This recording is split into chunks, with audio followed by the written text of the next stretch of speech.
Group. This is almost the 23rd webinar, almost in a row, except for the election months where we did not do, or sometime festival season we did not do, but otherwise we have been consistently doing since last 2.5 years. And before that, as I was discussing with the colleagues here, we used to do seminars, that is WhatsApp seminars, take the question on WhatsApp and answer them through taking WhatsApp on the laptop. So we have come a long way of learning and teaching through this web stream and through the online platform. So with that opening remark, and of course today we have a very important discussion session. As you know, there is a national immunization program by the government of India which has some minimum vaccines, and that too the schedules may be different than what we practice. And we have the our mother institute, Indian Academy of Pediatrics, giving us the schedules, not to also undermine the other schedules which may be individually followed by many of you, and also WHO saying something, and then now patients travel from length and breadth of the world. They may come with UK protocol, Australia protocol, and so on and so forth. So how do you actually amalgamate between IAP and NIP, and how best to make use as far as the child health is concerned? That's the reason why we have a galaxy of faculty. We have Dr. Ramesh Bajania, who is the mastermind behind the Gujarat Pediatrician WhatsApp group. Since last several years, he's the admin and doing wonderful job. Kunal Shah has just joined us as helping with the scientific material and the scientific carrying out the scientific programs. So welcome, Kunal. And we have faculty, Dr. Srinivas Kasi, my guru. We have Dr. Shyam Kukreja, my friend. We have Chetan, another great ID specialist and a vaccinologist. And last but not the least, we have Mahavir Jain, who is not only our great friend and a great vaccinologist, but also is now the convener of the IAP Committee on Immunization, what we call ACVIP. So welcome all of you. I hand over to Ramesh Bhai to carry forward the today's business. Thank you, Nitin Bhai. So, respected seniors and dear friends, I welcome all of you again on this important session, because so many queries from our group members also at regular interval. As Nitin Bhai said, we started this group in 2015, and in 2016 in India, we started online education on social media first, and it was a very good innovative experiment, and then we have regularly continued with it. So we have got a galaxy of speakers, and I thank all of them for their valuable time and consideration. Not taking much time, I invite our chief guest for this today's session, Dr. Yagnesh Popat, who is again a very good friend and a good vaccinologist. Yagnesh, over to you for a few words of So blessings. just 1 minute, Ramesh bhai. Before that, we are very happy to acknowledge the presence of our president-elect, Dr. Shingar Velu. Of course, we will request him to say a few words after Yagnesh bhai gives Yes, his opening sure, remark. sure. Yeah. Yes, Yagnesh Thank bhai. you. Thank you, Nitin sir, sir. Sorry, I'm not opening my video because I am No, traveling. sir, it's So all right. just Sir, after Yagnesh Popat, sir, नहीं please. नहीं नहीं नहीं sir okay. बजाने साहब let Dr. Singer वाला finish. So sir, there is no. It's all we are all colleagues and friends. Thank you, Yeah, sir. sir, To be please. with He you is all. such a humble See, person that I don't feel burden of being his yeah. president-elect. Yes, sir. Please, Thank please, sir. you, Ramesh Bhai, sir. I am always wondering how you are able to make Dr. Singar Velu, just 1 minute. Dr. Singar Velu, just a minute. Tech, are you there? Tech support. Someone is there from tech support. Sir, bolo. No, I am getting messages that the web stream has not started yet. Sir, I'm join Just please go through. Okay, Dr. Singar Velu, please continue. Thank you, Nitin Shah, sir.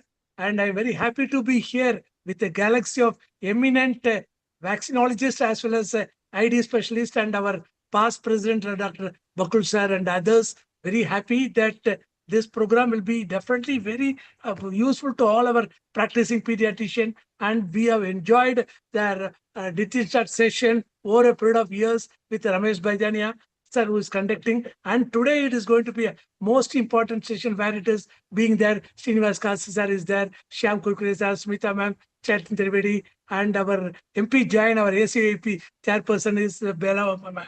And our Yokesh Yagnesh, everybody is there, and a lot of thousands of viewers will be there.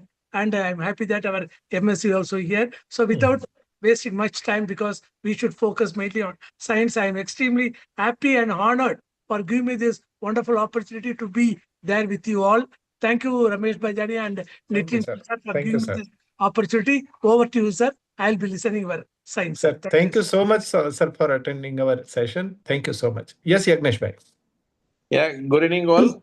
It is my privilege to be among the vaccinologists of the country, the cream of vaccinologists, right from the Dr. Nitin Shah, Dr. Kasi, SCVIP in charge, Dr. Mahavir Jain, and the other faculties, Dr. Shyam Kukrecha, Dr. Sumita Nayak. I am seeing a lot of them. Dr. Bakul Parekh is there, Dr. Rajsekhar, Dr. Chetan is there. So I'm very happy to be among the galaxy of the vaccinologists, and I am also very eager to learn from them. So straight away we'll go with the science without wasting anything. Over to you, Dr. Bajania, please. Thank you so much, Yagnesh. Kunal, you are there now? Yes, sir. Kunal? Yeah, we checked. Yes, Yeah, I am there. Kunal, please It's working. introduce our speakers. Yeah. Please. Good greetings from Gujarat Pediatric WhatsApp group. Good evening to all distinguished dignitaries and faculties. It is indeed my honor and privilege to introduce today's session distinguished faculties from across the India. First and foremost, Dr. Srinivas Kasi sir, who is the vaccine guru and doyen of vaccinology. He is a consultant pediatrician from Bangalore. He is a member, convener, advisor to ACIP since a long time. He has edited many books on vaccinology. Sir mostly does not require any introduction. Everybody knows him well, and he's a vaccine guru for all of us. Second speaker is Dr. Shyam Kukreja, sir. He is a director and head of pediatrics at Max Super Specialty Hospital, Delhi. His key area of interest is pediatric infectious disease and immunization. He has key positions, past chairpersons of PIDA and convener to the ACVIP, and he has contributed many articles and journals to his accolades. Third speaker is Dr. Mahavir Jain, sir. He's a vaccinologist and pediatrician from Vardhan Medical Center, Gurgaon. He's been a convener of ACVIP this year. He's been a joint secretary to Central IIP. He's been a national vice president. He's been AB. He has had various positions in Central IIP. And the fourth speaker, sir, is Dr. Chetan, sir. He's our own from Gujarat. He's a senior pediatrician. His key area of interest is infectious disease and vaccinology. He's been to various positions in Central IIP as well as in president of AOP Gujarat, vice president of PIDA this year, and been a secretary to PIDA for the last 2 years. Thank you, sir. Yeah. Now I invite Dr. Rakesh Patel, who is our Surendranagar District Pediatric Association Trust Branch President, to say a few words. Yes, Rakesh, please. Yeah, thank you, sir. Good evening, all. I welcome all the dignitaries as a Surendranagar Pediatric Association President and co-host to today's webinar. I thank all the learned faculties for sparing their valuable time for us. I especially thank Dr. Nitin Shah, sir, for being there since 2015 to help our colleagues anytime. I thank Dr. Krunal Shah, sir, for cooperation at every level. And I thank Dr. Ramesh Bajania, sir, Thank you. which is proud for us. And thank you so much, sir. I hope our colleagues will benefit immensely from today's important session. Over to you, sir. Thank you. Yeah. Now, Nitin bhai, straight away we go to webinar. All right, Please I take. think so. Please, Let's start. please take over. Yeah. Yeah, so let's start with the discussion. So we will go vaccine by vaccine and where is the difference between the NIP and the IAP schedule and how best to amalgamate between the two. Let's start with Dr. Chetan Trivedi. I will discuss polio vaccine with you. So first, oral polio vaccine. The NIP gives OPV and fractional dose of IPV. So 2 doses of fractional IPV at 6 and 14, and now they've introduced a third dose at 9 months. But they all throughout all penta and rest, even including the booster, they continue to give oral polio vaccine. IIP says only birth dose of OPV, and after that no more OPV, just give full dose IM IPV. So what's the difference between the two? Why do we have these different policies? Good evening, friends. See, we know that when we are discussing NIP, it is National Immunization Program. It is by government, and it is a looking at the all the cohort of the birth cohort of our country, and that is like that's why it's a public health at priority. when we are talking about IIP, is the individual child who is sitting in front of us is a priority. So when NIP gives OPV with FIPV, they have the reason for that because OPV, oral polio vaccine, we know that it is having a best for as far as the gut immunity or mucosal immunity is concerned. So we are giving OPV at birth and then successively with FIPV also, government is giving the OPV dose at regular intervals, 6, 10, 14, even at 1.5 years. So now why they are giving OPV, and that is by OPV for gut immunity, because that will prevent the transmission and ultimately eradication of the polio, which is a goal of the country. So that is one thing. Now we know that OPV doesn't it comes with some risk factors also. And what are these? There are some paralytic polio which have been caused by oral polio. To mitigate this risk, that what the government is doing is he is giving a fractional IPV doses 2+1 in at 9 months. So this IPV that does two things. One thing is it prevents the vaccine-associated paralytic polio as well as VDPV. At the same time, when we are using a OPV, it is all bivalent OPV. So we are not giving any type 2 OPV in oral polio. To bridge that gap, immunity gap between the type 2, which is not part of bivalent OPV, they have to give one IPV dose. That is, initially we were giving one IM IPV at 14. Now they are giving two fractional dose IPV and followed by booster. So that's the concept of government in national immunization program to give the birth dose as well as successive OPV along with the fractional IPV. Now So IAP, as I because understand, you are saying that the IP essentially doesn't uh, believe, well, not believe, but says not to give OPV when you are giving full dose IPV, so essentially prevent VAP. So is bird dose safe as far as VAP is concerned? now what IAP takes care of the OPV as well as IPV, and we are giving the full dose IM IPV for 3+1+1. That is the schedule. So we continue with the birth dose OPV. So there are chances of VAPP VAP, which is the vaccine associated paralytic polio. What happens whenever the No, with the vaccine is being bird dose. I'm specifically asking with the bird dose.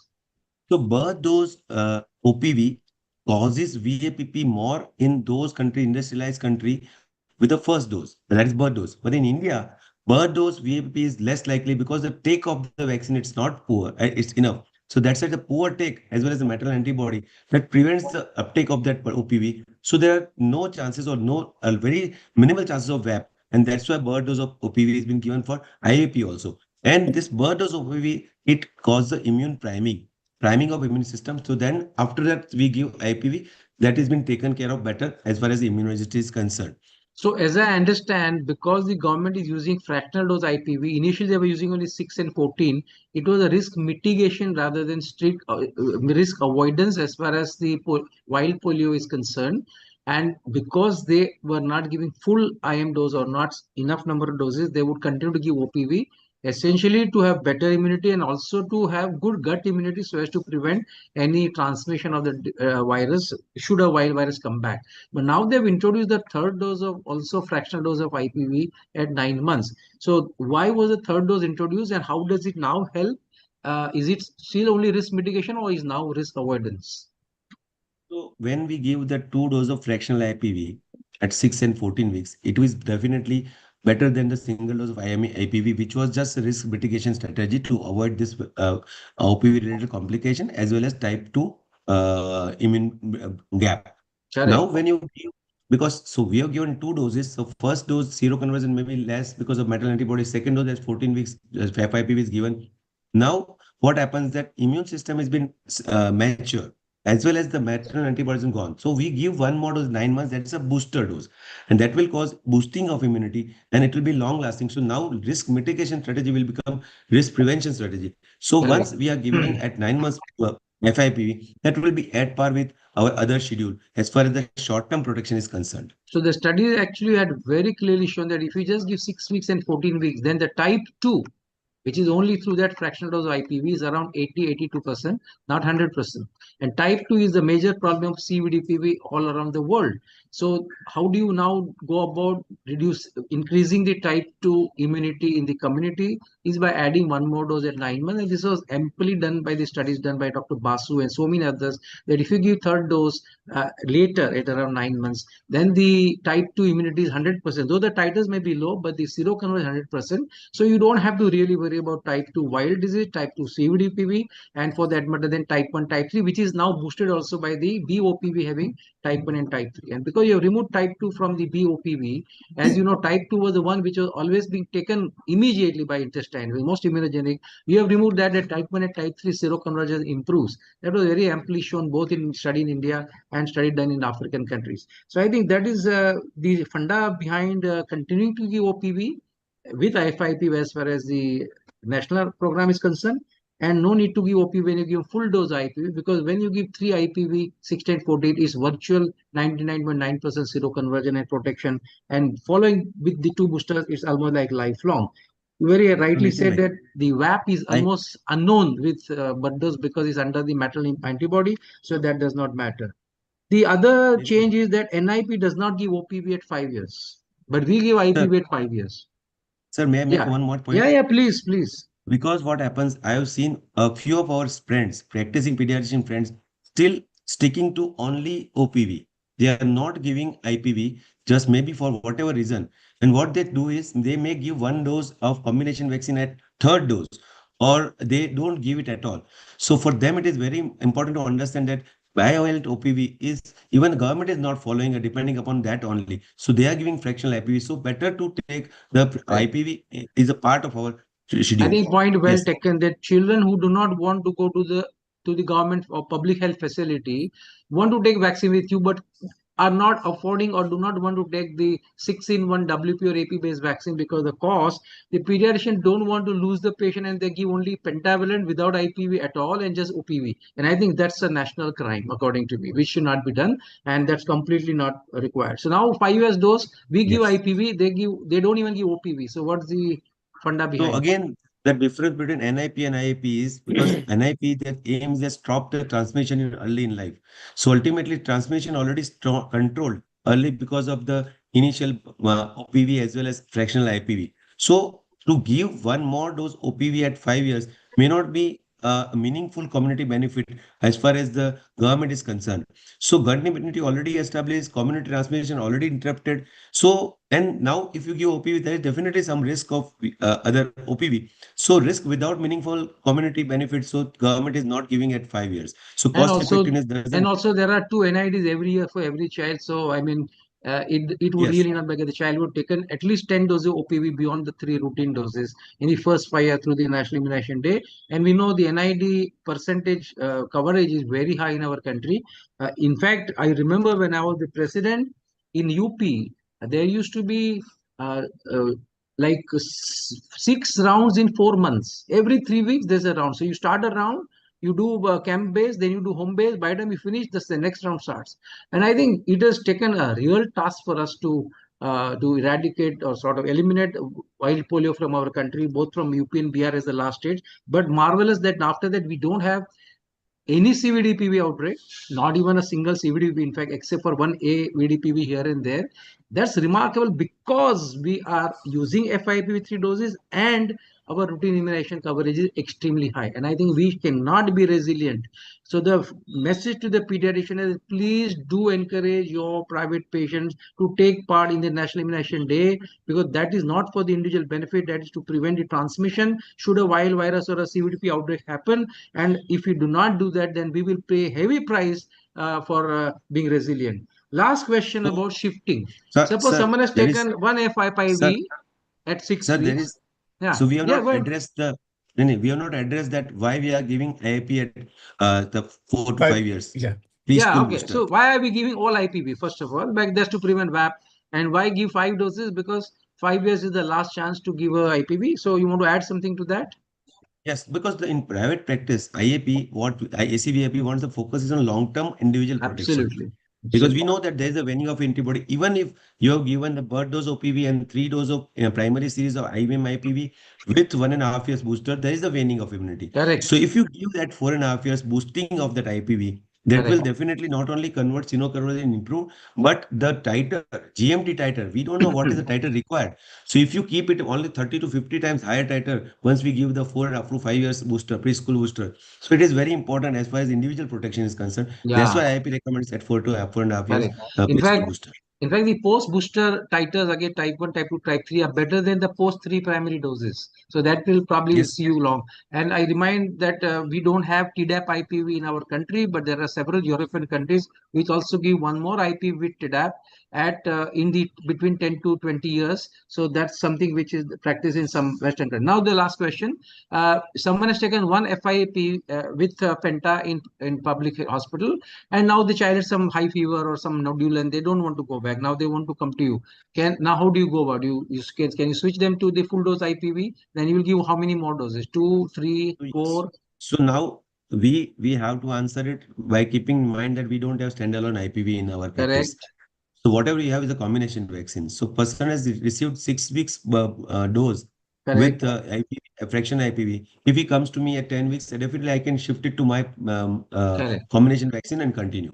Okay, Suppose he has taken, let me give another situation. He has taken 6 weeks, 10 weeks, 14 weeks, and also 9 months. So he has taken all OPV and he has taken 3 FIPV. Now suddenly he realized that no, this was a fractional dose. Does he need any more IPV? so And if if he yes, when wants will to, you give? so ideally, if it comes to me because I am already like going to give second year combination vaccine, I would prefer giving one IPV containing vaccine in second year as well as one more IPV containing vaccine at 4 to 5 years of preschool. So I will make it a second year booster as well as a preschool booster a part of my vaccination schedule for that particular child. No, now that parent asks that, sir, okay, I still cannot afford, but my worry is whether my child is well protected with those 3 FIPV at 6 weeks, 14 weeks, and 9 months. Suppose standalone IPV was available, would you give one more standalone IPV or it's not required when he has taken 3 doses? So it is like zero conversion will be enough, but maybe Correct. antibody titers are less. So I think individual protection matters with the high titer. So I would have rather give it one more dose, err on side of giving one more dose. So that is Okay. for individual Okay, protection. one word from Kasi, and we end the chapter of polio because we have many vaccines to discuss. I think of all the questions that have been raised, the last question is the one which is most pertinent. Correct. Now, let us compare 3 IM IPVs with 3 intradermal IPVs. The seroconversion rates following 3 intradermal at 6 weeks, 14 weeks, and 9 months is non-inferior to 3 doses of IM IPV. Absolutely. This is as far as seroconversion. We must remember that Yes. polio is not a short incubation period illness like say pneumococcal or meningococcal. It has a incubation period anywhere from 12 to 20 days. Yes. So there is time for an amnestic reaction. So Correct. if you have seroconverted, you are protected lifelong against paralytic polio.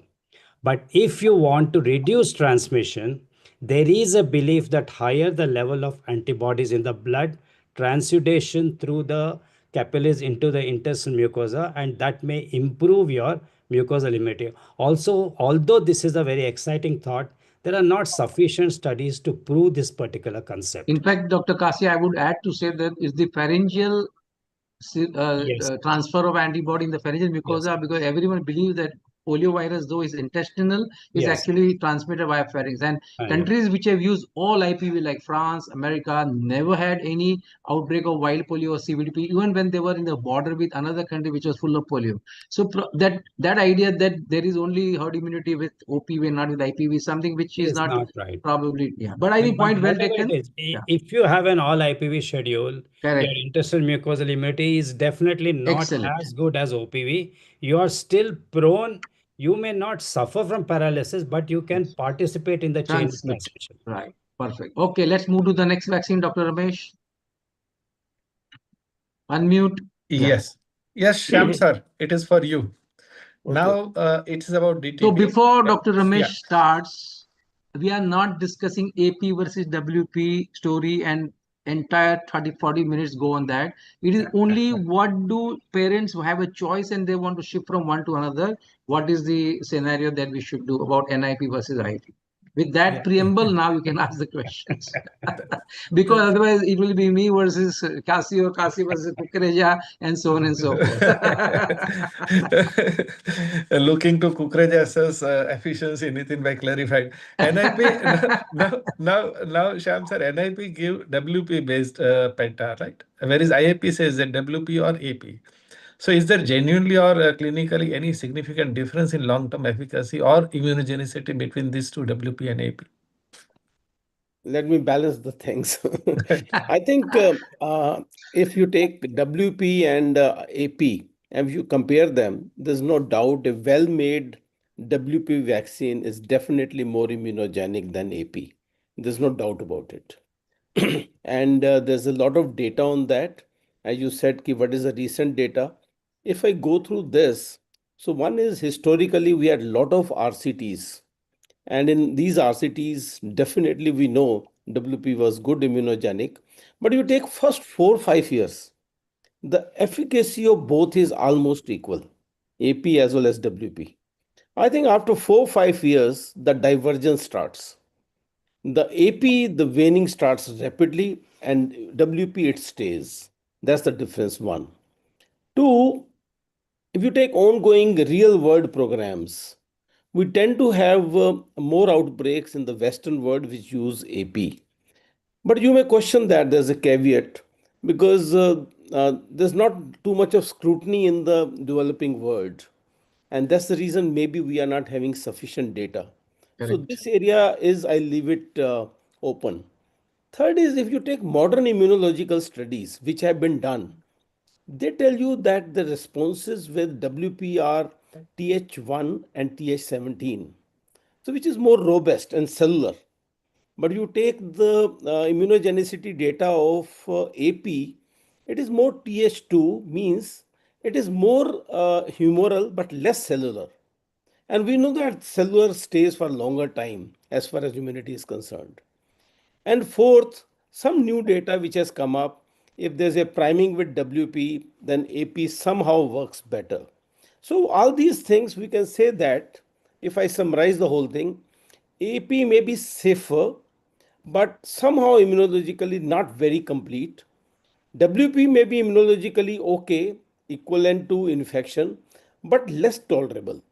So this is a comparison. So if on the scale of 10, I'll put it WP as 7 or 8, and I maybe AP I'll put it as 6 to 7, because the reason is they are comparable as far as this is concerned. I'm very keen as a pediatrician to prevent pertussis in first year of life because it's full of mortality, and both do the job. Now, coming to the era when WP only was available, still we used to say adolescents get the infection and they are the one who are transmitting. Because if WP was being used all over the world, why the adolescents are getting infection? So there are a lot of gray areas, and now the thoughts are to have a vaccine which is reduced reactogenicity of WP, which is genetically detoxified WP vaccine. There's a lot of research going in that area, and possibly this new generation improved WP vaccine will answer, because we do not have a perfect vaccine, either WP or AP. The either problem is not perfect. Now we are going to have a new generation vaccine which is supposed to be like this, and some intranasal vaccine research is also going on. So I can summarize this without creating a lot of controversies. Absolutely. Perfect. So, Let's move. Shyam sir, we have data as far as WP is Data, I concerned. told you, these are data historical. Second is your real world data outbreaks, and third is immunological data. And these are the few data. Great. If you Now, ask me yeah, head to head comparison, there's no data, and ethically it fine. cannot be available. Fine. So Now, see, the only routinely, this is the situation nowadays that when a patient comes from government hospital, they previously taken WP. Now, his neighbor has told him about acellular vaccine painless. So, what should I do? Can I I think we shift? should give AP because Dr. Kasi will be very happy with that. no. So I think the question was that suppose someone has a reaction, a nodule or high fever, and they want to shift from WP to AP. Is it okay to shift, and vice versa? Someone had taken an AP, now he said I can't afford and want to go back to the public. That's Is the there next any real difference? that's the Yeah. next question. That's Is the there next. really difference between that why shifting from See, one for to another? example, if you have a WP reaction, particularly your fever, pain, and hypotonic, hyporeflexics, and seizures, and all that, it has been seen with the next vaccine, the chances of these things are lesser. Correct. So there's something good. But many times I find in my practice, if the patient has taken, he's so scared, he says, नहीं sir, मैं तो नहीं लूँगा. I want AP, मुझे तो painless वाली चाहिए. I think it's we follow a cafeteria approach. If the patient is happy with AP, I'll give AP. Fine. Yeah, I like that sentence that we should not put our Thought what do you process call is judgment on Mm. patient and have yes. leave the choice to the parent. I think that's fair. I mean, let's not fight too much. The only WP or only AP and thing like that. I Yes, tell yes. my patient if they want to take WP. I said I don't keep WP vaccine, but you can always go to public health and take it. It is free of charge. Why you want to waste money with me? And I tell very frankly. And some of them would go, some of them would say no. Then some of them would okay say no. You please get a WP based combination vaccine. I don't want to go public, and I would buy and I would use it. In fact, I use lot of WP in my private practice, but it's not that I am very, very particular that no, only WP should be used or only AP should be. I think it should be combination and respect the choice of the parents. Is that fair, Dr. Kasi? Oh, yeah, fine. But ultimately, I say most of the patients put the ball in your court. Doctor, we will take what you advise. I say I advise AP vaccine. Then tell them take it. I will say That's WP. exactly. So that's your choice and my choice. So So ultimately, there's nothing like a ultimately, sacrosanct that no. only WP or only AP and thing like that. And Yeah. I don't know. I mean, this is not of course out of syllable, but suddenly we are seeing at least in Bombay, lot of WP related nodules and reactions. Maybe the brand is changed. I can't take the name of brand, but there is some problem with some brand which is more reactogenic than the other brand.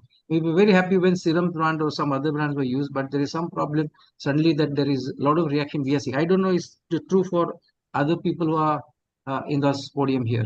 Nitin, in the era of WP, I tell you, most patients used to have reaction. I used to get a phone call. Correct. And the other problem is when the patient never had a reaction, they also got a phone call. Doctor साहब phone reaction तो असली है ना? Okay, let's move. Let's move. Last question on Yeah. DPT. Now, Sham sir, NIP gives TD and IIP says TDAP at 10 years and during pregnancy. So, which is better and why? I'll say I'll go with TDAP, particularly in pregnancy. The reason is I really want to protect the baby for first 2 months or 3 months. The reason is the most mortality of pertussis. I tell you, if one has managed a patient of pertussis in the first few weeks, I tell you it is very tough. They have a lot of complications. They have a pulmonary hypertension. They have, but I think it's very tough to manage, and the mortality is very high. Anoxia, Yes, ventilation, and I'm very convulsions, keen to protect the encephalopathy. baby in first, I think, few months. And Absolutely. after that, I think the 2 doses will take care of further protection of pertussis. So I'm very keen to give it. Correct. I think the way to prevent, I think if you look at the Western world, their main problem with pertussis today is the infant pertussis, especially first 3 months. If you look at UK and Australia, Mm. their incidence is sky high in the first 3 months. That's because the childhood vaccination not going to protect them till they have taken all the 3 doses. And they somehow give 2, 4, 6 in many countries or 2, 3, 4, not like Mm. 6, 10, 14 we are using. And that's the only way is the mother has good antibody against pertussis through a Tdap. World over, it's proven that the cocooning has failed, but maternal Tdap has actually improved the outcome of it. We have Dr. Yevle here on the Zoom, and he very recently, last week, there was a small baby, infant, 3, 4 months old, not taken any vaccine, admitted with pertussis, 80,000 WBC count, 90% lymphocyte. Very horrible disease. And they Absolutely and agree. they tend to go into pulmonary hypertension. Exactly, And I think exactly. very tough to manage these patients. Yes, They yes. clog the pulmonary vasculature. Correct, correct. And Let's I think if you take the pertussis disease, if you are vaccinating, I think you're protecting from mortality in the first year absolutely and later on morbidity. correct.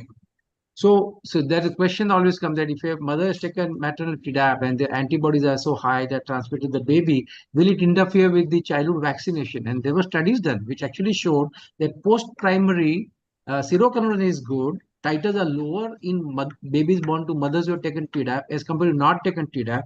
But when you give the booster, the antibody titers also become the same. So there is no clinical significance of little interference, whereas the benefit in the first 3 months are out of proportion. We must encourage Tdap vaccination with every pregnancy, And not only in first. interestingly, the with WP the response is subdued more. Yeah.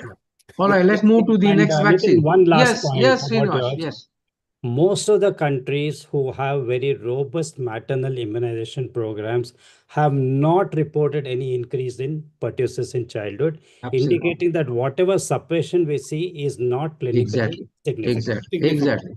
Absolutely. In fact, I always feel that we are giving too many and too many doses of every vaccine, because what you need is just the T cell to become prime against the antigen, and they take care. When we discuss one dose HPV, we will discuss that more in detail. Let's move to the next vaccine, Rota vaccine. And Dr. Mahavir Jain has been silently sitting and listening to us. Dr. Mahavir, welcome. First of all, congratulations for becoming the convener for the ACVIP for the year 2026-27. So my question is that NIP gives rotavirus vaccine with pentavalent till 1 year, which means when child come late at 11 months, they would still give rotavirus vaccine. And in fact, they will complete the third dose even beyond 1 year. Can we, whereas IAP says very strict 14 weeks, 6 days for the first dose and 32 weeks for the last dose. Can I start giving vaccine till 1 year because the benefit is out of proportion? Thank you, sir, and thank you, organizers, for inviting me. I have recently been taken over as convener of ACVIP, and whatever the recommendation of the last committee was there, it has already been published. Correct. And with all of us. And secondly, when we are talking, it is not NIP versus IAP. It is basically both of these schedules. They complement and supplement each other. So we have basically IAP or ACVIP is trying to fulfilling the gap or the deficiency which are there as far as NIP is concerned. And we are trying to, yes, to promote the vaccines which are not at all in the NIP. Correct. So basically, we are just complementing and supplementing each other. So there is nothing versus. Absolutely. Definitely, there might, because government has a different outlook. Public health system has to look after the whole country and the whole population. So they had limited resources also.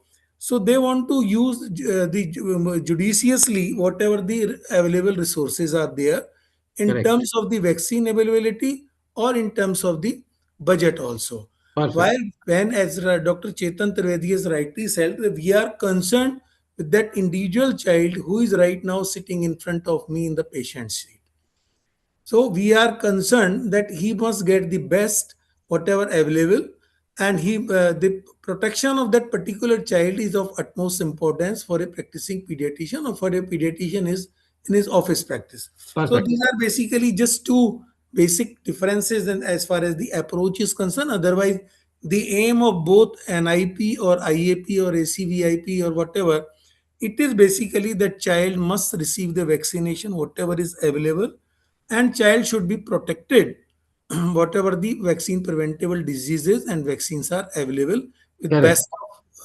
best of the knowledge of all of us, because NIP is also the all the recommendation for NIP are also made by the specialists, and many of us might be there some time or other in an ANTAGI or in the SACE group.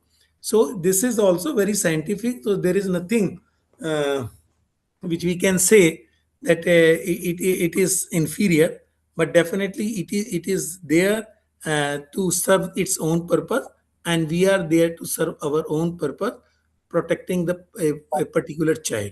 As far as rotavirus is concerned, sir rightly said that we are still recommending 15 weeks at the last cutoff point that we should start the rotavirus vaccination before completion of the 15 weeks. But national immunization schedule says till 1 year of age. Definitely, sir. There was the issue of intussusception previously. That's why slowly the age was increased.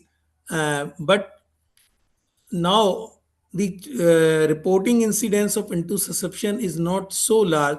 That is why NIP has probably just recommended this rotavirus till 1 year of age. But still, our ACVIP stick to our own uh, recommendation of 15 weeks. But definitely in this new framework and with the new committee, we will look into this also, whether till what age, whether we have to increase this or we have to stick to the previous recommendation as far as scientific evidences are concerned and what are available with us, right? In fact, there's a paper from WHO which actually said that if you open up the rotavirus vaccination to 2 years of age, And how many interception happen vis-a-vis how many deaths will be prevented, and that to the interception all will not die. Most of them will survive if you catch them in time and either hydroreducing or surgically reduce. And that's the reason why a lot of public health uses rotavirus vaccine, not in the strict guideline of the recommendation of the manufacturer, but it's good because now we are using a brand of rotavirus vaccine in India, which is Indian made, which has not shown even that red flag for the interception. And I think that is very encouraging. Maybe Dr. Mahavir Jain, IIP should take that bold step, open up the rotavirus vaccine till 1 year.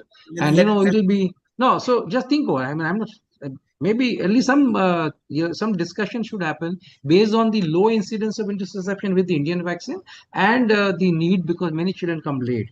All But right, the only problem is the safety data is there only for Rotavac, not for the other brands. Correct. So we So can then use you'll have that to brand. make brand specific recommendations. Absolutely, make it. What's wrong in that? If there is data, there is data. I mean, why?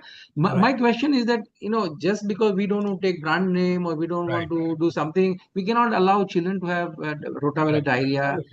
In good class, it may not really matter, but in peripheries, it does matter. So and already NIP is using it. So why are we so much worried about medical case if you have an umbrella of a professional body like IIP? All right, the next question, Mahavir bhai, is that NIP uses different RV vaccine and interchangeably. Can we do it in our practice that we can use different brand interchangeably? So preferably, they always, I think, for last so many years, ACVIP is always recommending that one should complete the vaccination schedule with the same brand. Correct. But in case that is not available or if there is any problem, probably we can interchange the brand also. But we have to see there was the only problem with the Rotarix because there were 2 doses of Rotarix and the brands they have 3 doses. Correct. So that's the problem with Rotarix. If somebody has received other brand, then we have to give 2 more doses of Rotarix, Correct. vice versa also. Correct. But I think Rotarix is not easily available if I'm not sure. I mean, it is not available, sir, right now. Correct. So I think all that available are 3 doses, so probably it would not matter. Though by choice you don't. In fact, there was a paper to say that by choice, if you interchange the brand, will it lead to better immunogenicity? So the question was because they are different strains, they will immunologically maybe induce better immune response. We don't know, but we will leave there the rotavirus vaccine and move to the pneumococcal conjugate vaccine. Dr. Ramesh. Yes, Kasi sir. Yes, sir. Now it is all yours. NIP gives 2+1 schedule, PCV, and IEP says that 3+1. So the question is 2+1 sufficient? Right. Now, see, this question of 2+1 arose when there was a strong recommendation for inclusion of PCV in all the low and low middle income countries. So the next was, it's very expensive. Can we reduce the number of priming doses? Subsequently, a lot of meta-analysis studies were done. To put everything in a nutshell, when you compare 3 doses priming doses with 2 priming doses, the antibody titers with 3 doses are definitely higher than 2 doses. However, the difference varies between individual serotypes. The maximum difference is for 6B, where it is about 21% higher. For 23F, it is about 17% higher. For all the other serotypes, the difference is less than 7%. So probably from a cost effectiveness point of view, there is not much difference between 3 and 2 priming doses. However, we must remember that whatever differences are there only for a few months after completion of the primary schedule. By the end of the first year, there is no difference. Following the booster, your antibody titers are the same whether you give 3 priming or 2 priming doses. Now, this is about antibody titers. So this is mainly about IPD. Now, there was only one study which has compared 2 and 3 doses. That was a study done in USA when PCV7 was introduced. They looked at the rate of hospitalization for lower respiratory tract disease, and that hospitalization rate was almost 70% higher with 2 doses compared to 3 doses. But this difference disappeared within 2 years once herd immunity was established. Okay.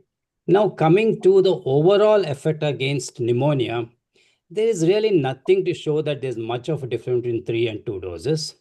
Even as far as IPD is concerned, not much difference, but there is data to show that especially 6B IPD is more with 2 doses compared to 3 doses. Nasopharyngeal colonization also is much better reduced with 3 doses, but again, the difference is only for a few months.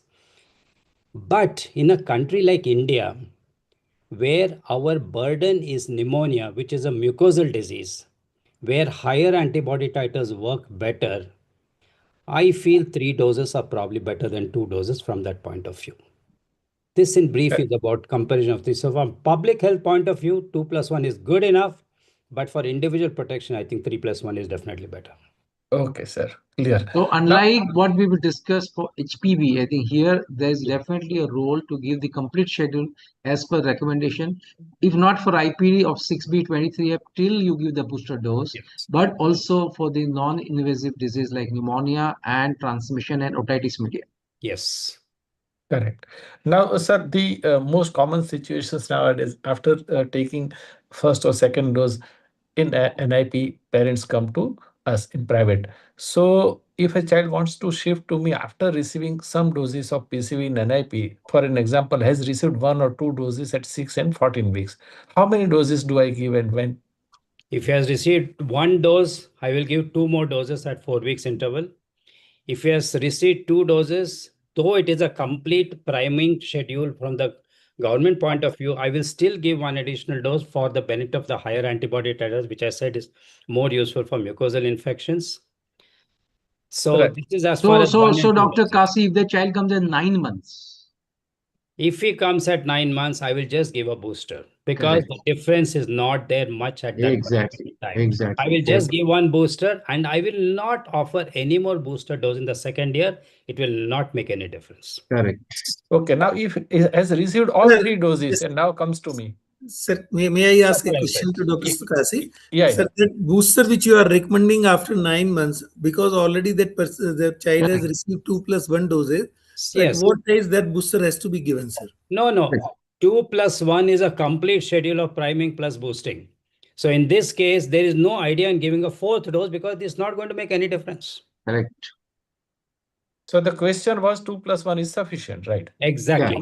Yes. So now, But sir, sub another situation has received all 3 doses and now comes to me. Any more dose required now? Can I give 1 dose in second year of life here? Well, if he has received 3 doses, yes, I don't think there's any need for additional doses because he received a complete schedule.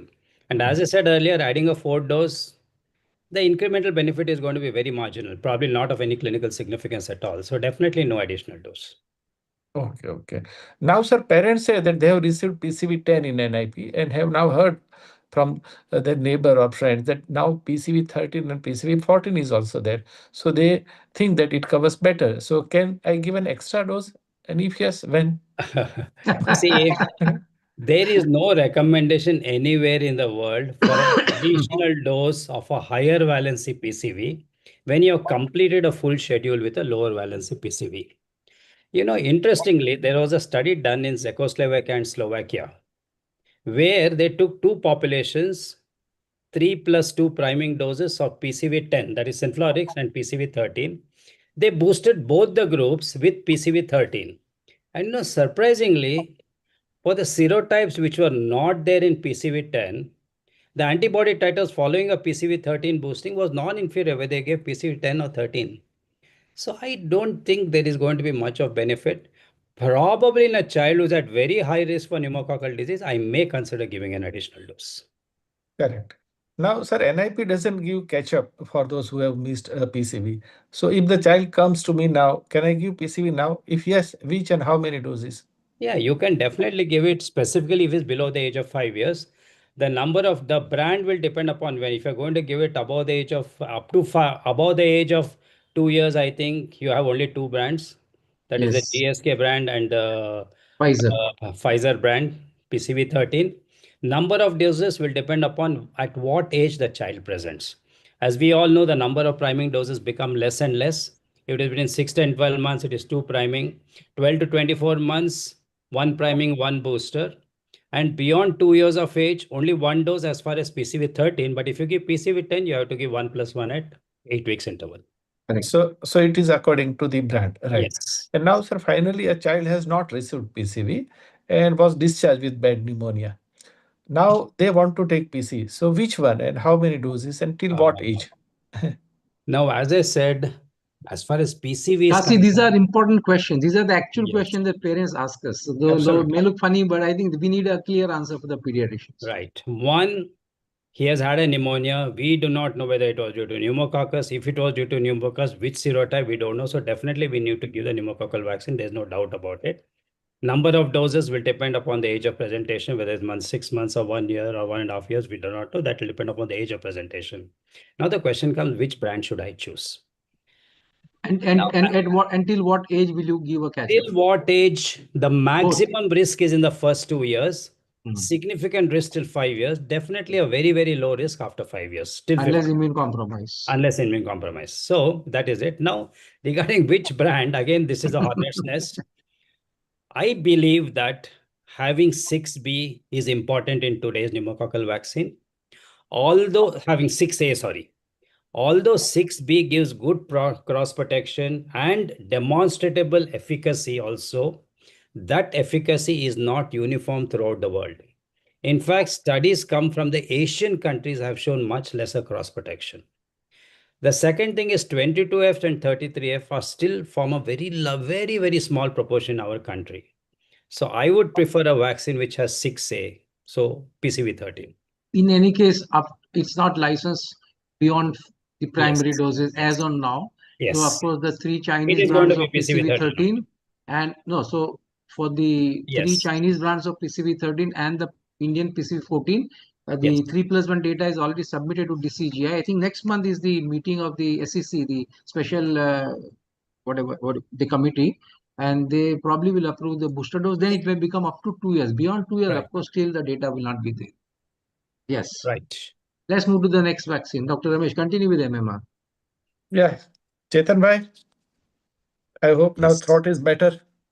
Yeah, let me So see. NIP gives MR and IAP says MMR. So how important is mumps and why? Because in between we ignored somehow mumps and there was an epidemic. Right. So yes, it is very important. Mumps, we know as a practicing pediatrician that mumps is having a good number of cases we are having. At the same time, it is having a full of complications. It's not that simple disease. But the problem with, again, National Immunization Schedule government is they think one word they're using, disability component of any disease. So disability component of mumps is not uh, making it to become a serious public health problem. And that's why the MR vaccine is continuing. They are not adding. There is a reason for that. One more what they say is if they add the mumps component, the price is going higher. And that too, once they increase the cost of that particular vaccine, they may not see the real significant public health benefit. That's why they are not using. Now that argument cannot be put forward because government is coming up with so many costlier vaccines also. So still, that thing is happening that the NRMR is still continuing in the government setup. And why IAP is recommending MMR? Because we know that mumps is a very significant disease.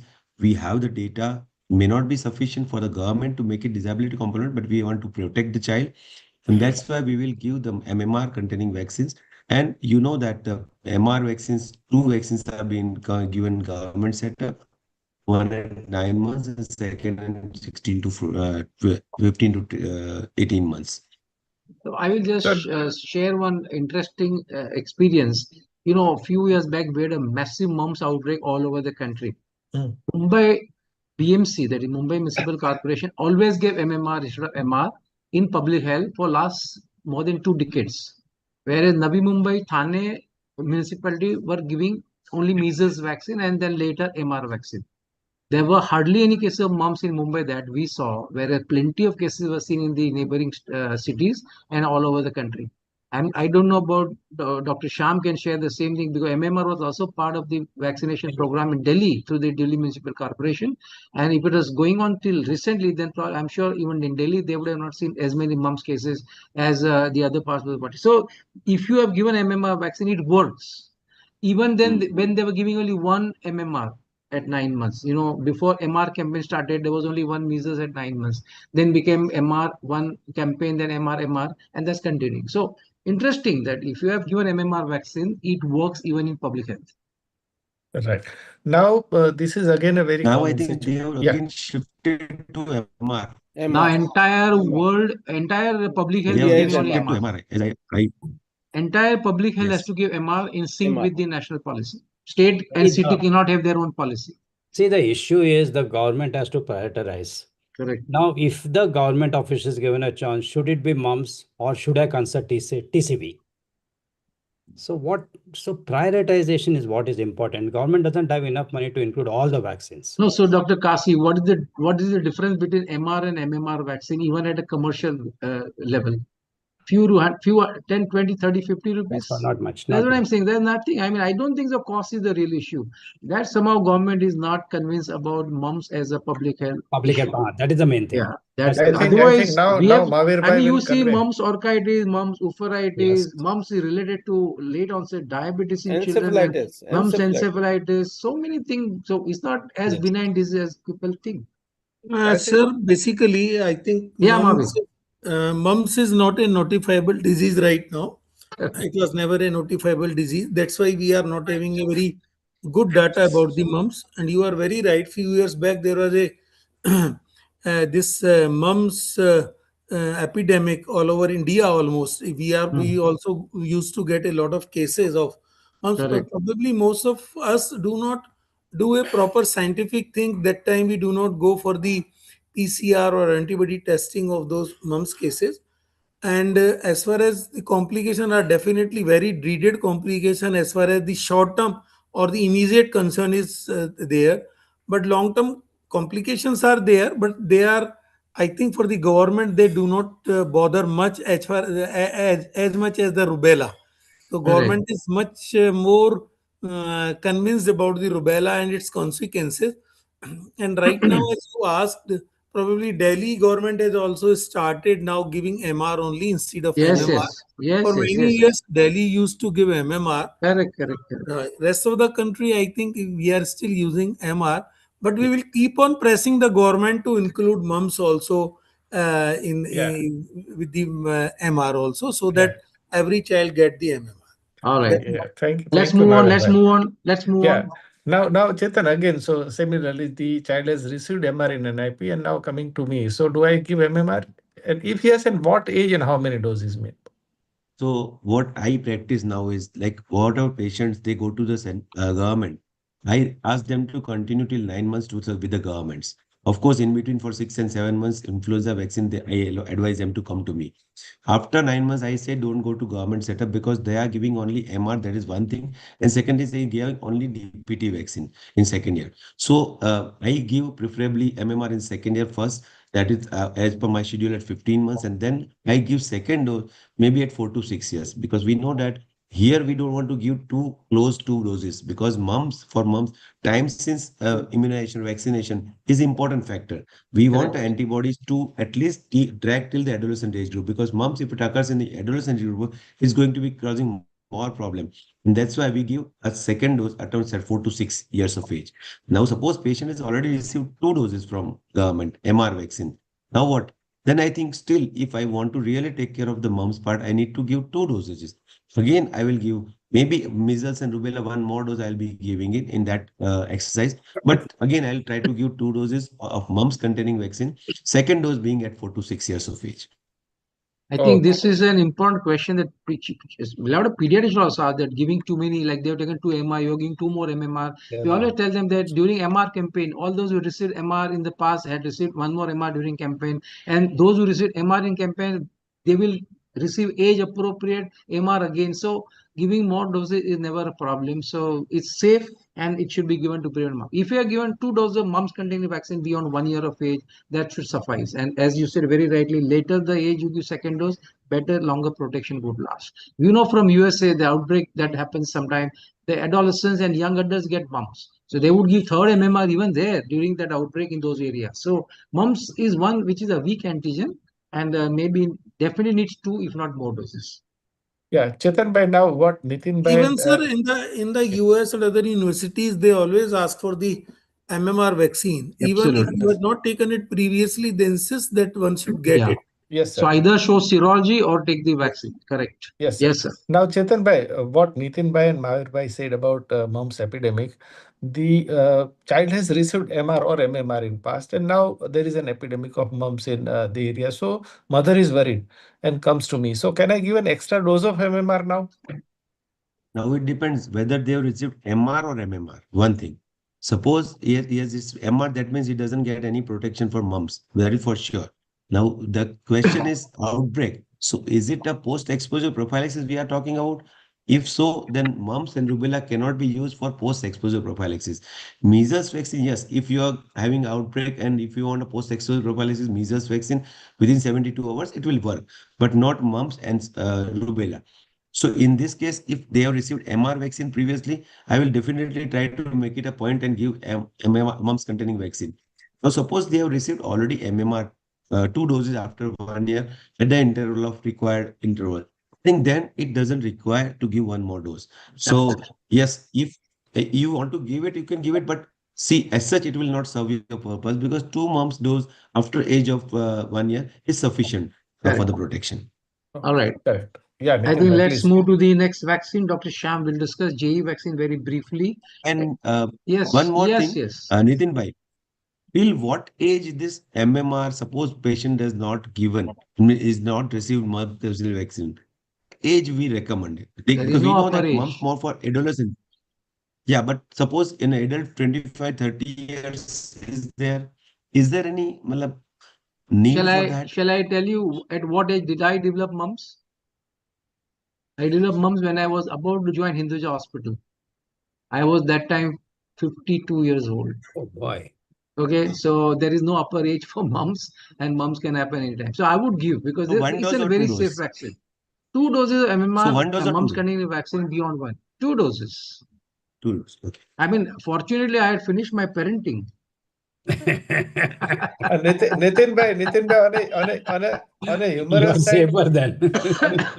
on on a humorous side, I was told in PG that mumps is like a love. It can occur at any age, and it is always on the both sides. Correct. Mm.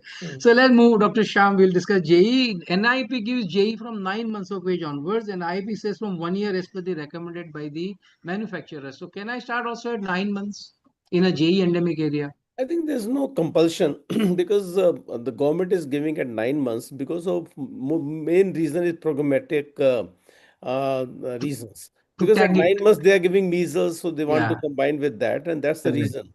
And I think this little more efficacious after the age of 1 year, and there's no compulsion to because less than 1 year there's hardly any illness related to encephalitis because of JE. So better to Correct. give it at 1 year. All right. The Genvac product insert says 1 dose is enough and is also licensed as 1 dose by the DCGI. But when it comes to public health in NIP, whether they use G or Genvac, they use 2 doses. So what should I do in my practice when I use Genvac? 1 dose or 2 doses? And if I Two have to dose. give this 2 doses, should I Two give it dose. at 1 year after the first dose or immediately? Because the studies with Genvac have shown very clearly that the titers remain good for 2 years. If you then give second dose that time, then actually the titers are far better. Ideally, yes, but again, we don't want to create confusion when Correct. we say yes. Okay, all right.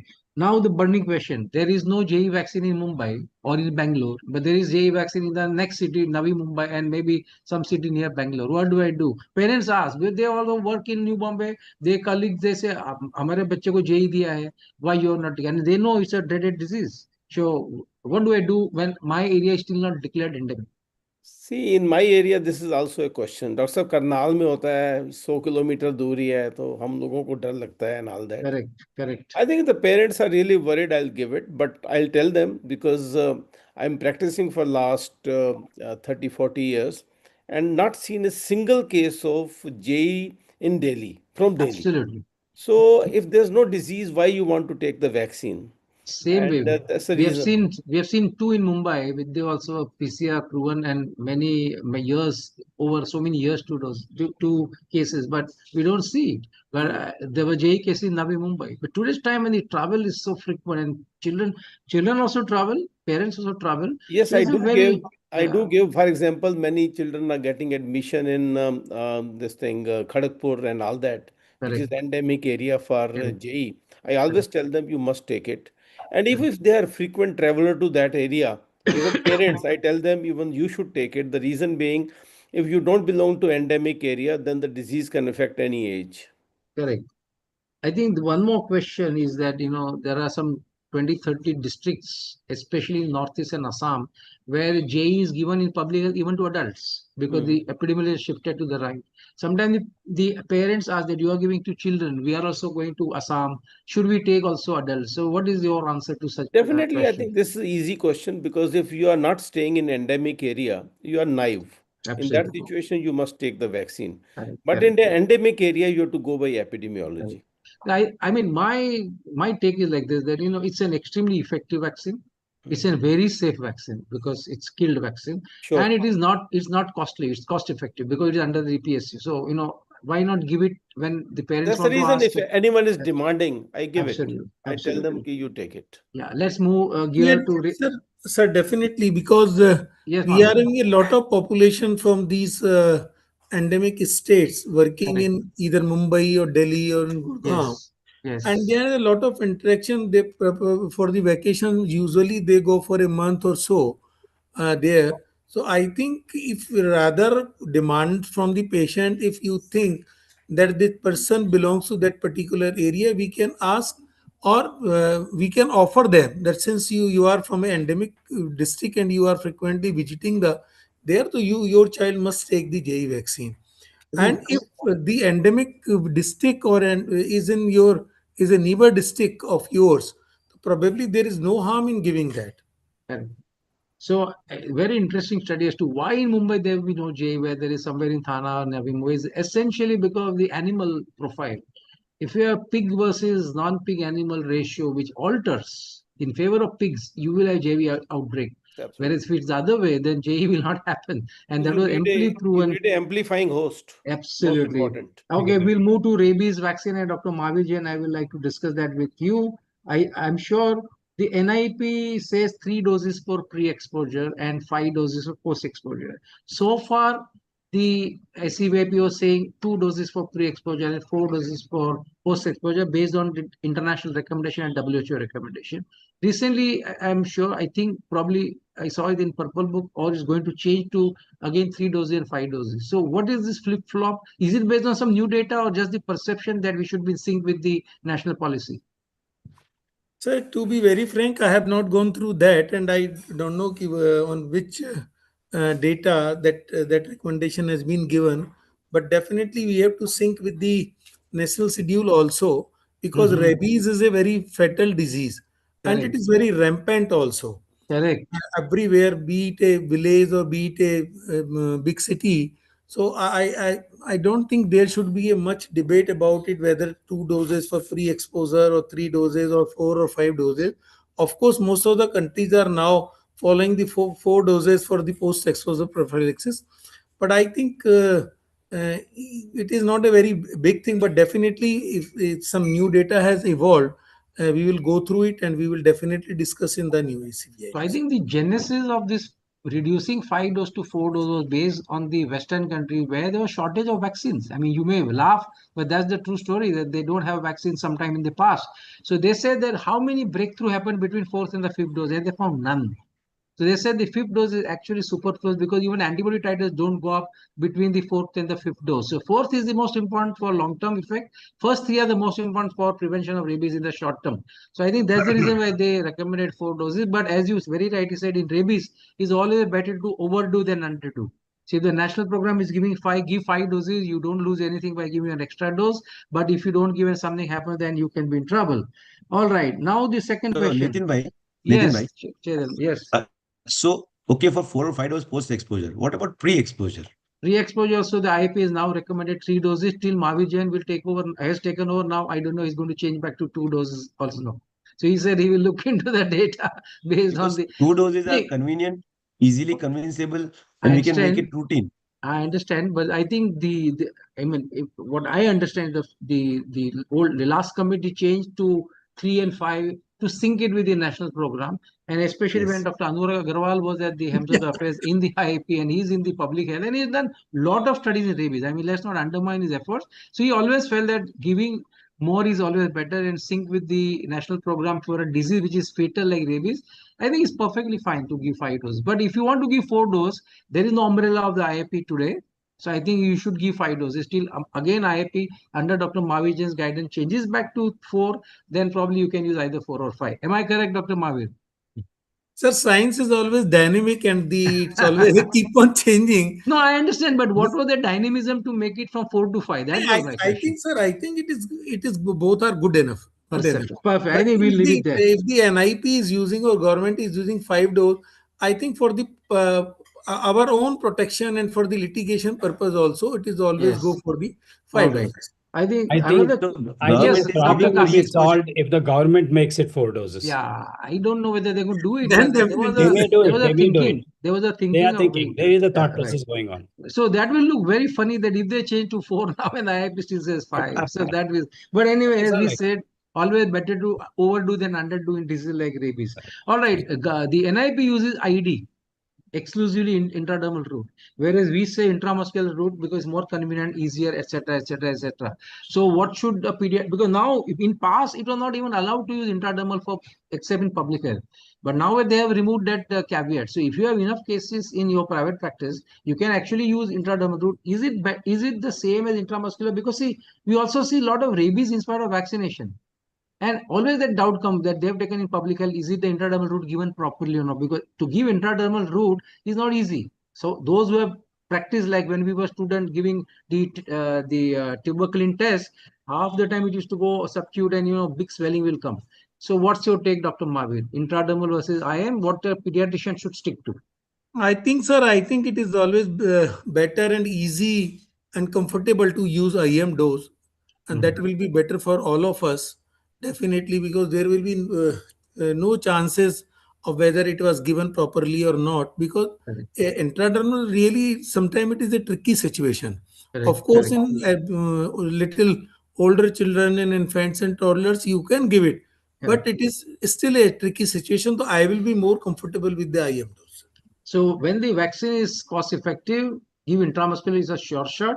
If you want to give intradermal, you should have enough number of patients because there's no point Yeah. in giving individual intradermal and wasting the remaining vaccine. And it's better to then give the whole intramuscular. All right, we move to the most important, and that's the HPV. And we have another 20 minutes left, and we want to discuss HPV and influenza. So we'll discuss HPV, Dr. Kasi. NIP has said now Gardasil. Okay, wherever IPS said Gardasil or Cervavac or Gardasil 9, so the choice is there. What do I do? Why not? Why is that Cervavac is not there in the announcement in the public health? Right. We must remember that the rollout is not in the RI, but it is a campaign mode rollout in Correct. our country today. So can you explain what is that campaign mode exactly Now, going to do? Gavi has allotted about 2 crore doses of Gardasil 4 to India. And if India does not lift it within this year end, we are going to lose those 2 crore They doses. will lapse. It will lapse. Hmm. So from that point of view, the government has chosen Gardasil 4 for the campaign mode. Only for Now, females. yes, only for Only 14 females years old. till who are completed 14 but not completed 15. There's a Correct. reason for that also. Correct. Now, why Cervavac has not been chosen? Cervavac is in the process of WHO pre-qualification. Once the WHO PQ comes, I am sure it is going to be Cervavac in the NIP and not any other vaccine. Correct. Can I Very also add, unlikely. Dr. Kasi, there that Cervavac has no data with single dose. ICMR is Now, undertaking the no, study. no, regarding this, the WHO manual has clearly stated that vaccines which have been licensed on basis of non-inferiority should demonstrate continued non-inferiority for at least 2 years. And Correct. that data is on file with Serum Institute, though not No, public. so only 1 year data has come. No, 2 years data is there. 1 year Yes, blood has been collected. The second year data is still ongoing. yes. That's what I heard from Serum as late Okay. as day before So yesterday. 2 So it years will take data one is more year necessary. for it to mature, for the data to Exactly. come and to show non-inferiority. Right. If it shows, then only survival It will will come come for because government is yes. going to use only single dose in the Right. national program and not multiple doses. Exactly. So that is the reason why Cervavac has not entered a single dose schedule right now, but I think it's a question of time only. Correct. So this is regarding why Gardasil by the government and why not Cervavac. Correct. Then Next Why question is, females only? NIP says, why only female and not males? Because priority is cervical cancer yeah, as far as public health is concerned. That is yes, very sure. yes. NIP says single dose, IIP still says 2 doses, though recently I heard Dr. Digant Shastri saying that they have recommended 1 dose now for only Gardasil 9 and 4 for 9 to 14 years. So I don't know, is not there in the picture. Mavir Jain is there. Mavir bhai, can you throw some light? Dr. Sir, I Mavir? think still the recommendation from ACVIP is the same. For 9 to 14 years, 2 doses, and more than 15 years, it is 3 doses. The recommendations are same. Of course, as per their product insert, at what age Gardasil 4 can be used, at what age Servavec or Gardasil 9 can be used, it is up to as per their product insert. Yeah, that's correct. But I heard Dr. Digant Shastri saying that their committee, before laying down, recommended 1 dose for Yes. 9 to 14 They years. have made a meta-analysis and used the grade recommendation for making, and they have, I think, suggested a 1 dose schedule for But that that. is after the purple book is printed. So it's an afterthought, not a pre-thought. Yes, but this is something they have suggested. It's not been accepted Correct. by IAP still. Okay, so as far as IP is concerned, it's still 2 dose It's for still, 9 to 14 I years. think just a brief about the 1 dose. I think, see, why was it 2+1? Because that is the basic principle of vaccinology, 2 priming followed by 1 booster. Then came the bridging study, which showed in 9 to 14 years, you don't require 2 priming, you require only 1 priming dose. Correct. And then came data from the Costa Rican vaccine trial and the IRC trial that there was no statistically differences between the efficacy against persistent infection of 1, 2, or 3 doses. But only in Then females. only in females. Then we got data again in females, Kenshare trial, Doris trial, and the Escudo trial, all done in females. That and even follow up to 5 years in the Escudo trial, and even the Tanzanian trial, it was antibody titers. So at least as far as girls are concerned, prevention of persistent infection is concerned, I think we have fairly robust data. But having said that, the WHO has recommended a single dose even for males also. Yeah, absolutely. Because the males have shown Yes, non-inferiority to females on yes. all the So trials. So I think why discriminate? I think it's a question of time before 1 dose becomes the norm rather than In 2 fact, doses. I was in Taiwan for one HPV ad board, and there UK uses single dose for 9 Yes, to 15 years. yes, Australia uses single dose yes, from 9 yes, to 20 years. yes. So as per WHO recommendation, I think a lot of industrial countries are using single dose. Right, Why are we still using 2 and 3 doses? That's a question. right. Now this second question is that NIP says only 14 years girl as on today, whereas we are saying 9 years onward. So I mean, Okay. what does one do? Now, as I said, for the government, prevention of cervical cancer is the priority. So for the government, it's going to be only girls. Whereas if you take IAP, why should the boys be denied of Left. the benefit of prevention of HPV associated cancers, which Correct. are present in males? Yes. Second, if you have gender neutral vaccination, acquisition of herd immunity occurs much earlier. So from Correct. these 2 points of view, there's a very strong case for a gender neutral vaccination. In fact, there was a beautiful study done on a cohort of cancers in community and the association with HPV beyond genital cancers.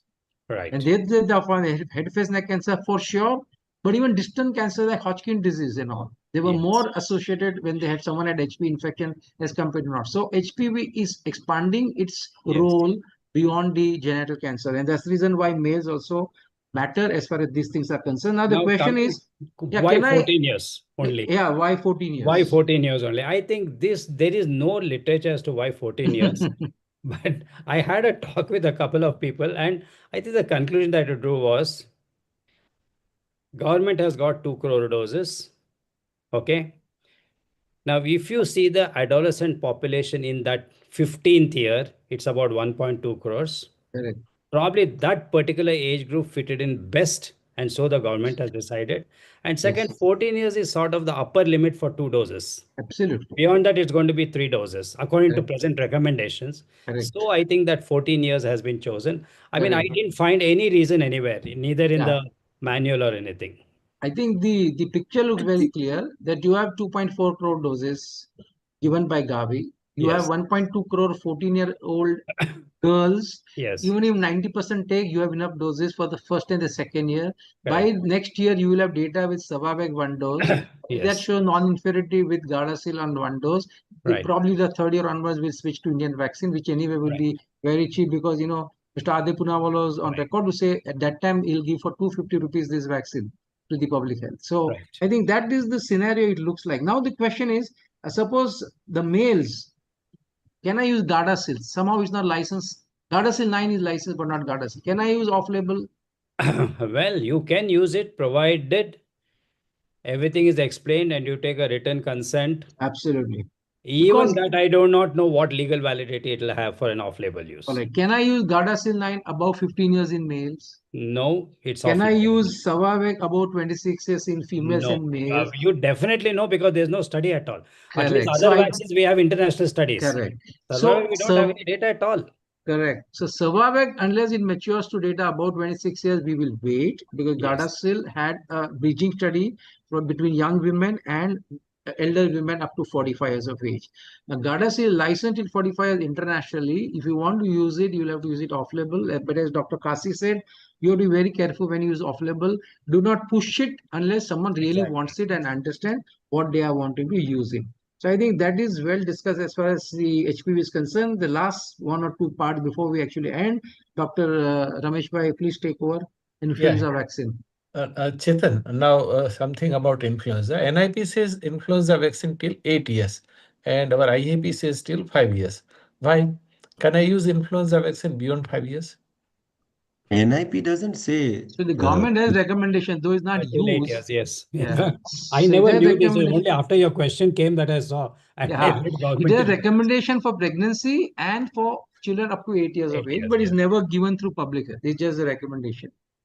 Right, because ACVIP thinks that the complications of influenza, the mortality and morbidity is very high in a younger age group less than 5 years. So they have strictly recommended that up to 5 years in all universal immunization from 6 months onwards for influenza. After 5 years, if they are high risk, then Correct. only you should be giving it to the kids. Correct. But definitely, it is a safe vaccine. We know that we can give it. So up to 8 years, we can give 2 doses for first time, and after that, you can give single dose. After 9 years or 8 years, we have to give single dose to that particular patient. That is fine. It is a safe vaccine, approved vaccine, so we can give it very well. We are all giving it. Just that will protect for 1 year for that particular child. At least give to every child till 5 years. Yeah. Then beyond that is between you and the family. Next question. Correct. Now, trivalent or quadra? So now, you know that initially we were having trivalent vaccine, and then we shifted to tetravalent because we had the data which was showing 10 years data where there was, two strain simultaneous co-infection, and there were cross protection was not there, and there were 5 out of 10 we were wrong in choosing the correct guess for the which particular strain is Yamagata as well as Victoria. So they were tetravalent vaccine, and initially because it was whole cell vaccine, they were using the lowest dose, the full dose of all 4. So tetravalent came. Now since 2020, WHO found that the Yamagata strain is not been found in circulation at all. So now in 2023 recommendation, WHO said that we can remove or exclude that Yamagata, which has not been seen that since 2020. So now they have left it to the individual country to decide whether to go for trivalent or tetravalent. There are 1 or 2 companies they have shifted to trivalent, and so we are landing up in having 2 vaccines. One is trivalent, which is not having the flu B Yamagata strain, and another which is a tetravalent. Only thing is the trivalent is the cost-effective vaccine, definitely because we are removing one strain, and tetravalent that covers both. Now it is really a difficult choice whether to go for it, trivalent or tetravalent. If it is cost-effective and if we go for trivalent, it is fair enough. But I think there is no scientific reason to justify what I should do. I think I will leave it to Nitin Bhai and Kasishar to guide me in I this think trivalent and internationally, tetravalent. Both can WHO, be given. even in Any of them can be USA, given, is as I only understand. trivalent vaccine. Even CDC has recommended CDC is trivalent only only. trivalent. WHO is only trivalent. I think we should switch to trivalent. When Yamagata comes up, we'll make it quadrivalent. What is the problem? Trivalent is cheaper than quadrivalent. I don't think so. We should use quadrivalent at all, because other thing is, uh, now of course we have a lot of capacity to make influenza vaccine. There was a time in the world where the vaccine capacity was limited because it is egg-based vaccine, and the number of doses required were huge. So there was a problem. If you make from quadrivalent to trivalent, you are using that many less eggs. So that was another reason why we should use trivalent. But I think I have switched to trivalent in my practice. I don't But know what about we others. don't have much option in that trivalent You have vaccines two brands. You manufacture. have, let's Yeah, name is a Sanofi brand is trivalent, and also Zydus vaccine Zydus, brand yeah, is both are trivalent. So there are trivalent. two, and the trivalent southern vaccine is already available from Zydus. So it's not Correct. that it's not available. Yes, So trivalent for our yes, friends. right. Now, finally, in last few minutes, Mahavir sir, NIP has no recommendations for hepatitis A, varicella, VITCV, MCV vaccines. In fact, many a times the NIP doesn't even inform the parents about these vaccines, and sometimes, particularly ASHA workers or sisters, they condemn also. This is practical, our practical experience. So, can IAP do something about it? Sir, we can definitely promote all these things through the government also. But you are very right, at the local level, ASHA workers, they just condemn it. They say after 15 months or 18 months, now vaccination is over. You need not to take any more vaccine. And sometimes even they go to the extent that private vaccines are worse. They are not effective. So you should not take any They are vaccination not from the fresh. private. They are not fresh. Yeah. So, but definitely government right now they are not at the in the priority of the government, hepatitis A or varicella. But we will keep on promoting, and we will keep on giving and recommending these two vaccines as far as children are concerned, as they are very important diseases. But we will keep on pressing government also through our recommendations that these are important thing, and government must try to incorporate at least chickenpox in their schedule. I think there Thank was you. a Thank move you by so much. the NTAGI to, there was discussion by the NTAGI to include typhoid conjugate vaccine as a single dose. So that's a life-threatening disease, but somehow that has taken a backbench. So, but I think Mahavir, IAP can write one letter to the ministry. We have a good relation saying that these vaccines which are not given in the public health, if they are offered, they are licensed and they are offered, and children take it in the private, there should be no communication to condemn it or to ridicule it, because that sends wrong signal to the parents, and vice versa. Pediatrician also should not condemn what is done in the public health, so that there is a good harmony, as you very rightly said to start with, that there should be complementing each other rather than trying to play one against another. Now, Nitin bhai, you can finish it up. Yeah, so Sham, last question. Parents ask, not vaccine, but vitamin A is given with MR at 9 months and then every 6 months till 5 years. You don't give it, doctor. Why you're not giving? Can I take it? Is it available? What is the answer to that type of? And this sometimes even good class parents ask. I think in well-to-do families, we don't see vitamin A deficiency because the Correct. reason is they sort of serve all types of foods. For example, vitamin A is there in eggs, it's there in milk, it's there in mangoes, it's there in carrot, it's there in leafy vegetables. So, in a well-nourished child, there's hardly any risk. Correct. But definitely, if you're going to the peripheries and they're malnourished children and all that, you must give them because a lot of benefit. They will reduce the mortality because of if measles occurs and other reasons. And I think it's better to give it in a malnourished child, but in well-to-do family, no, I Correct. won't give it. In fact, there was a paper from Dr. Umesh Kapil said if you give to a well-nourished child vitamin A, it can actually be counterproductive. So, Yeah, of course, that was just a paper, but very well said. I also tell the parent that you don't need it. Okay, exactly. so is it available? Not. It's not easily available. There are some brands which are very local, which had this 1 lakh unit per ml and those type of vitamin And during the terribly measles expensive outbreak, also. and we could get it through public health for use in measles or a fever with rash. Even today, if I ask the public health, they would give me a vitamin A bottle. But in general, as a routine, as you very rightly says, And not the other required. thing is, this thing, Nitin, what was happening then? There was used to be diet chart. Now give rice, now give Yeah. wheat, now give milk, and all that. Since we have Correct. come to know that give everything after the Correct. age of 6 months Absolutely. because Absolutely. it reduces allergies in the later age. I think every doctor is now giving yes, सब कुछ खिलाओ जी आप इसको. Correct. I agree with you. I think Then we have even vitamin A in public yes, health sir. also the supply is very erratic, Erratic, and yes. probably most of the time they are not giving it to most of the children. Correct, correct, So correct. either there is a problem in the supply or in the storage, I don't know. But Mhm. most of the children are not getting it through the public system also, sir. Yeah, there was also an issue where suddenly the vitamin A preparation was changed from 5 ml to 1 ml. And concentrated 1 ml was given as 5 ml into vitamin A toxicity. So, you have to be very careful when you use vitamin A, which are very high. It's like vitamin D high. If you inject 6 lakh 3 times, and you can have toxicity because of that. I think we had a wonderful discussion of what the pediatrician is to know about NIP and IAP and those nuances, differences, how to overcome, circumvent, whether you can supplement the NIPs by some extra doses and so on and so forth.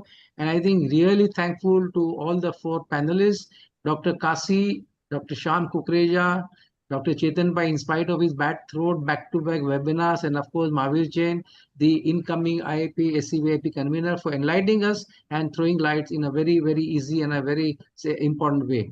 I also see. Nitin bhai, there is one question. A multivalent rotavirus vaccine better than monovalent? Okay, I think we are not discussing that because we are discussing NIP and IP, but the answer is no. All rotavirus vaccine have the same efficacy. The efficacy depends on the country where you use rather than which brand you use. Just to give you an example, like the Western 2 rotavirus vaccine in US and Europe would have 95% efficacy. The same in Africa, like in Mali, it was as low as 17% to an average of 50% in Bangladesh, Pakistan. Our linear vaccines have efficacy of around 50 to 67% in our country and in Africa. So vaccine of rotavirus vaccine efficacy based on which class of patient you are using rather than which vaccine you are using. And I think in spite of efficacy being 50%, say in Malawi, for 100 children who are vaccinated in Malawi, 6 serious rotavirus infections were prevented compared to say Latin America, where the efficacy was 85%, but only one rotavirus serious disease was prevented. And that's because the disease burden is so different between the two countries. So don't look at the point estimates of the efficacy, look at the impact it will have in the community when you start using the disease. I mean, I'm sure all of you, I don't remember when I admitted last patient of severe diarrhea, which were all because of rotavirus in the past. So that is the story, success story of rotavirus vaccine. And we'll leave it there. Thank you, everyone. We see Dr. Vijay. Dr. Vijay, you're still there? Yes. You want to say some remark? No, the only thing is the JE vaccine, Yes. government of India is still continuing single dose. Even in the catch-up mode, here in Navi Mumbai, they are giving one single dose. Okay, 2 That is doses. what I'm saying. No, single dose. It is So, 2 doses at 9 all months. the children come, the catch-up is done as a Really? single So dose. after campaign, And I don't think they will give the second dose. Most of the children are coming to us in private sector, and you we mean are to giving say them the after the second dose. campaign, it is not included in the local program? You mean to say? Yeah, it's given a single dose. Oh, so I think the idea is that you declare a new district as JE endemic. You start with the campaign mode to achieve a very high level of community immunity, and then next year onwards you switch to 9 months Perhaps I don't 2 know. I don't doses. know. I don't So know. that should Probably happen. I think that that will should probably happen. that will That should happen. That happen. will I happen. hope it happens. And Yeah, then yeah. since Mahavir is here, my question and plea to him to change the schedule of. I mean, the recommended was for typhoid conjugate vaccine in the next. Yeah, recently Yeah, I've gone through it, sir. Writing, I have not जिसका read. डर था वही हुआ. क्या क्या हो Pandora's गया? box खुल गया. नहीं, Let Pandora's us box नहीं. अभी तो read there it. is ample No, I evidence am to say sure that Dr. it Mahavir Jain works. has just taken over. They will have their meeting very soon and they will look into the data. I know what you're hinting that the data from two Bangladesh countries, and Malawi. Bangladesh and So, yeah. Malawi, and I'm sure Yeah. they will look into it. Sure. All right, And one let's. more. Yes. One more age. The WHO's recommendation of single dose of HPV up to 20 years Yes. continues to be off-label recommendation even today. Yes, yes. They have not changed it. So they can do it So- only as a national level, not individual practice level. I understand. Yes. I mean, I understand Dr. Kasi talked about the evidence that we have now. So ACVIP would. But Vijay, I'll tell you, 15 years long-term data from India based on I the understand. That's ICAR fine. That's fine. and But what I'm 5 saying days is, of, I think there is no reason why we should be giving 2 and 3 doses. I mean, yeah, Gardasil line 3 doses for 9 to 14 years is absurd. Absolutely, know, absolutely. I understand. It's been always a tough time marrying the NIP and IAP schedules, but No, I understand. So we try to sync. Agreed. But if the we can be good SCVIP friends, no, says, sir. We can, if we are not marrying each other, still we can good friends. so if ACVIP Yeah, says, Vijay, if ACVIP says 1 dose for 9 to 14 years, I think it will give an umbrella for people who want to definitely. practice Yeah, only one I'm dose. not I think denying that. I'm saying that in which case, we'll what will be happen? contradicting. No, We'll no, be, what I mean is instead of giving, say, 2 or 3 doses of Gardasil or Servavac, instead give 1 dose of Gardasil 9, which will have much better efficacy and what do you call agreed, coverage of agreed. the I'm not HPV denying type. that, but I only think the there'll be community will difference in. benefit. No, what I'm pointing out is there'll be difference in the recommendation by WHO and the IAP. That is what I'm trying to say. Yeah. Now, Yeah. quickly, Vijay, what we have done so far is we could not marry the both, but we could create a live-in relationship. Yeah. now, quickly, last question, Nitin bhai. Nowadays, government is giving only DPT at 1.5 years as a booster and no HIV. So, Yes. any I quick mean, if comment? you look at actually UK did this experiment of reducing 1 dose, they gave 3+0 hip. Within 3 years, they started seeing breakthrough hip disease in 2 to 4-year-old children. They realized the mistake, they reintroduced the booster and the disease disappeared. So when it came to PCV, they were smarter not to drop the booster, but they dropped 1 primary, so made it 2+1. UK was the first country which was at a national level tried 2+1. They succeeded. So much so that today they give 1+1. So that's in the public health and with a very high coverage consistently over the years, so you'll have good herd immunity.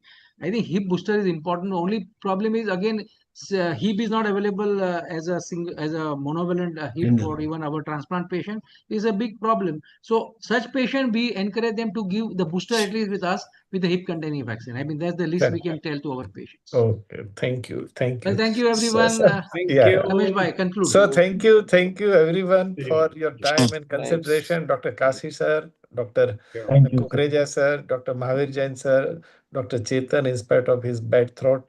I'm really thankful to all of you for a wonderful session, and the questions were selected practically from parents' queries only by Dr. Nitin Shah sir. So Nitin bhai, thank you so much for being always there.